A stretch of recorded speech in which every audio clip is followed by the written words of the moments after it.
Nous l'avons annoncé, elle est déjà avec nous sur ce plateau pour parler du dossier. Dina, bienvenue. Merci Judith. Voilà, ouvrons ensemble ce dossier sur Congo Airways, sachant que cette compagnie aérienne d'aviation de l'État congolais a annoncé dernièrement sa suspension, la suspension de ses vols.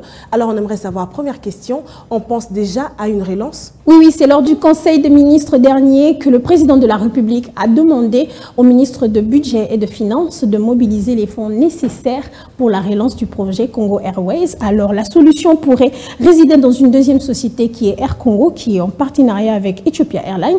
Ce projet promet de suivre le modèle réussi de iSky. Cependant, la date de début des opérations reste encore pour l'instant un mystère.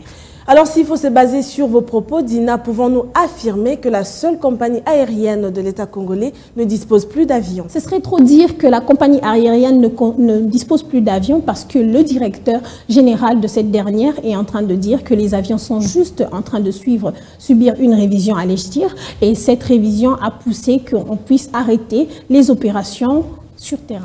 Alors, on va finir avec l'impact économique de cette chute, mais aussi à combien est estimé le budget pour la relance des activités de cette compagnie aérienne nationale. Oui, Judith, la RDC est un très grand pays qui contient plus de 90 millions d'habitants. Alors, son développement est très important, surtout du côté de l'aviation civile, et donc essentiel pour le développement économique et social.